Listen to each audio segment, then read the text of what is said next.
जब तक मनुष्य धार्मिक रहते हैं तभी तक राज बढ़ता रहता है। जब मनुष्य दुष्टाचारी, अत्याचारी, लोभी, ढोंगी, अलस, पाखंड और क्रूर, बुद्धिहीन, चरित्रहीन और अंधविश्वासी हो जाता है, तब राष्ट्र नष्ट भ्रष्ट हो जाता है। महान विद्वानों को विद्यायी सभा, अधिकारी धार्मिक विद्वानों को धर्म सभा के अधिष्ठता और प्रशंसनीय धार्मिक पुरुषों को राजसभा के सभासद और सबके बीच में जो उत्तम पुरुष हो उसको राजा सभा का प्रतिरूप मान के सब प्रकार से उन्नति करे। तीनों सभाओं की सम्मति से राजनीति के उत्तम नियम और नियमों के अधीन सब लोग बढ़ते।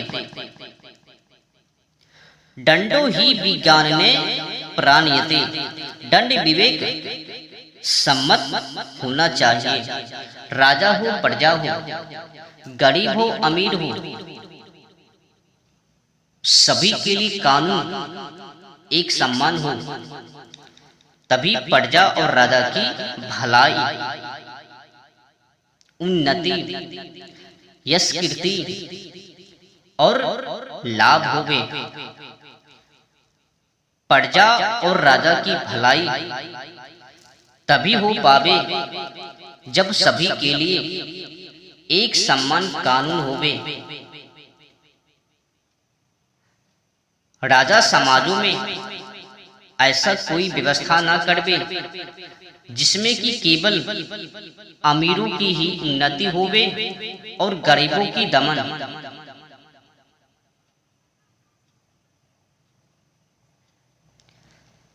पक्षपात और निष्पात कभी ना होवे।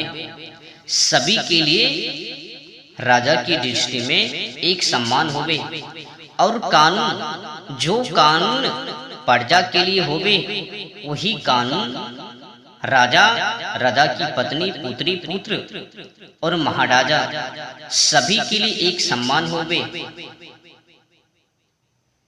राजा ऐसा न करवे कि प्रजा के लिए कानून अलग और राजा के लिए कानून अलग, गरीब के लिए कानून अलग, अमीर के लिए कानून अलग।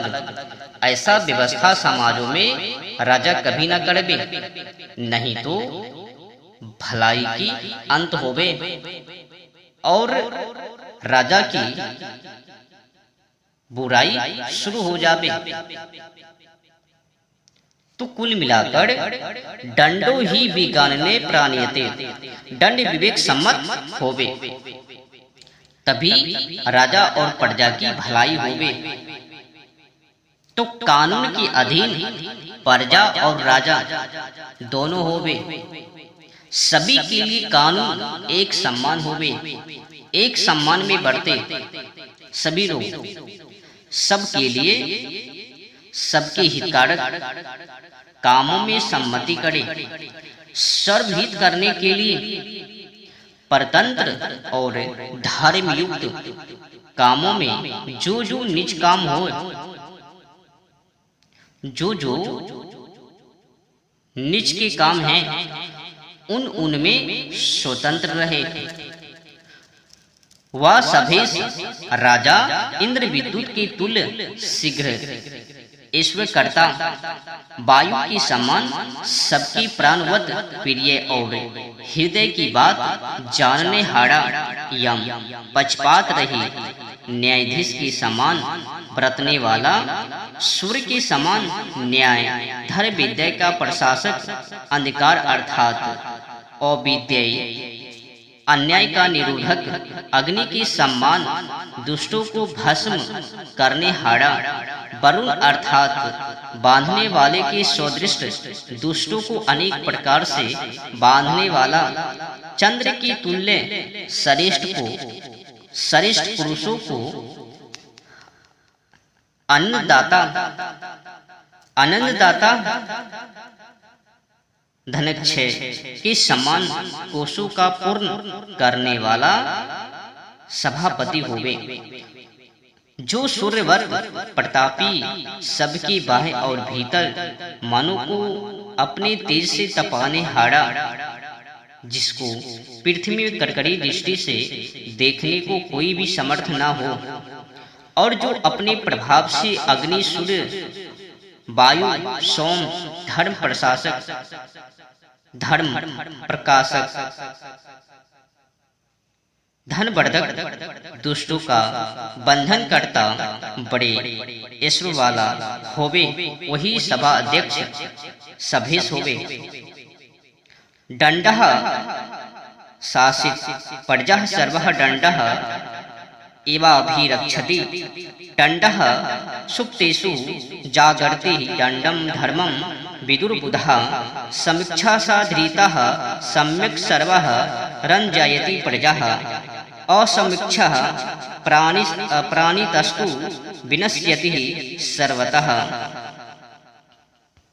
जो दंड है वही पुरुष राजा, वही न्याय का प्रचार करता और सबका शासन करता, वही चार वर्ण और चार आश्रमों के धर्म का प्रतिभू अर्थात जामीन है। वही प्रजा का शासन करता, सब प्रजा का रक्षक, सोते हुए प्रजास्थ मनुष्य में जागता है। इसीलिए बुद्धिमान लोग दंड ही को धर्म कहते हैं। जो दंड अच्छे प्रकार विचार से धारण किया जाए तो वह सब प्रजा को आनंदित कर देता है, और जो बिना विचारे चलाया जाए तो वह सब ओर से प्रजा का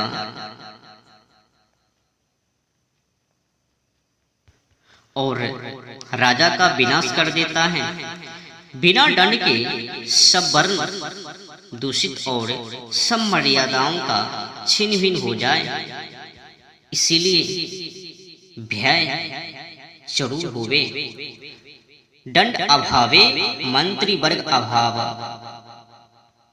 दंड के अभाव में मंत्रीगण का प्रभाव खत्म हो जाता है। दंड अभावे मंत्री वर्ग अभावः। दंड के अभाव में मंत्रीगण का प्रभाव खत्म हो जाता है। इसीलिए भय जरूर होवे, क्योंकि बिना दंड के सब वर्ण दूषित हो जाता है, अपनी मर्यादाओं को भूल जाता है। बिना दंड के सब वर्ण दूषित और सब मर्यादाओं छिन्न भिन्न हो जाए। दंड की यथावत ना होने से सब लोग का प्रकोप हो जावे। जहाँ कृष्ण वर्ण रक्त नेत्र भयंकर पुरुष के समान पापों का नाश करने हाड़ा दंड विचरता है, वह प्रजा मोह को प्राप्त न होके आनंदित होती है। परंतु जो दंड का चलाने वाला पक्षपात रहित विद्वान हो, तो जो उस दंड का चलाने वाला सत्यवादी विचार के करने हाड़ा बुद्धिमान धर्म अर्थ और काम की सिद्धि करने में पंडित राजा है, उसी को उस राजा दंड का चलाने हाड़ा विद्वान लोग कहते हैं। जो दंड को अच्छे प्रकार राजा चलाता है वह धर्म अर्थ और काम की सिद्धि से बढ़ता है, और जो विषय में लंपट टेढ़ा इससे करने हाड़ा शूद्र नीच बुद्धि न्यायाधीश राजा होता है, वह दंड से ही मारा जाता है।